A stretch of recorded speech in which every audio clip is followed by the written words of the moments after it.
I just want to give a quick update on what's happening around here. So if you see behind me, I have insulated the garage doors. The garage is 20 by 21 feet and I have 2 garage doors. And without having insulation, it was letting a lot of cold air in.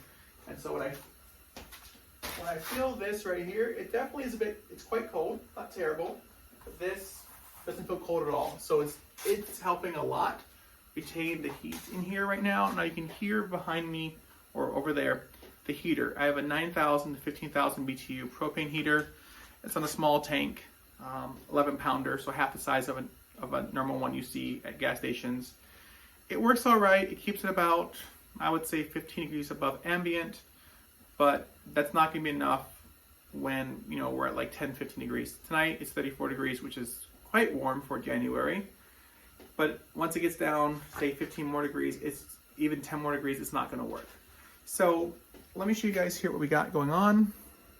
So let's see here. Okay, so that's to the backyard. I put plastic over that just so there's not as much air coming through here. And then if you look this way, I've done a lot of my videos up against this wall, so you probably recognize the rulers. But this whole wall back here, my intent is to put base cabinets. That way I have organization. Excuse me. I am, how to say, it's very hard for me to be creative when there's just stuff everywhere, and I simply do not have enough space to store things. So we need to take care of that, and then once we take care of that, we're also going to look into putting down rubber flooring, probably 3/4 inch.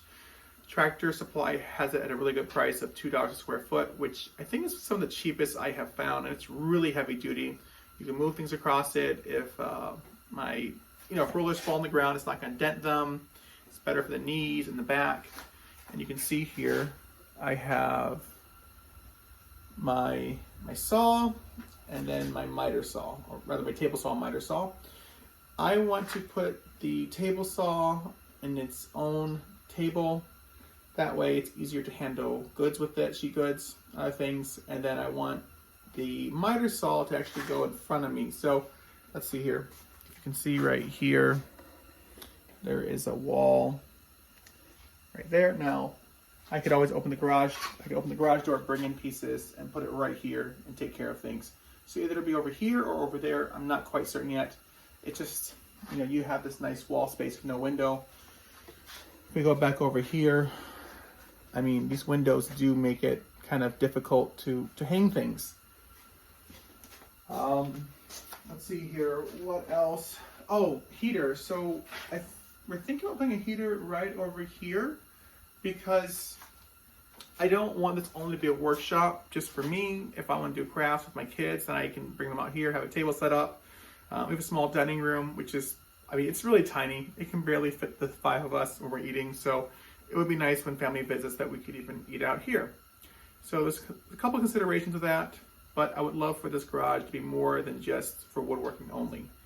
And the heater would be part of that. And then for cooling, I'm thinking probably to go with a window unit. So take out the plexiglass, put in a regular window, and that way we can have both a cross breeze and evacuate dust particles at the same point.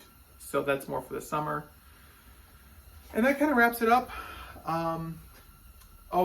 What I'll say about the heater is this. We're looking at a 30,000 BTU unit.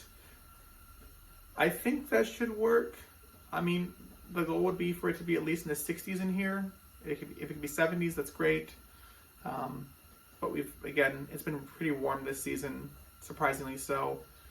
The problem is it's $2,400, and when you consider insulating the roof, doing the floor, there's a lot of things that could be done. It's possible that we may not get the heater until maybe end of this year, but we'll see. So I'll let you guys know what's going on, and I am thinking of a couple projects that I want to do soon. So tune in, and I'll see you guys later.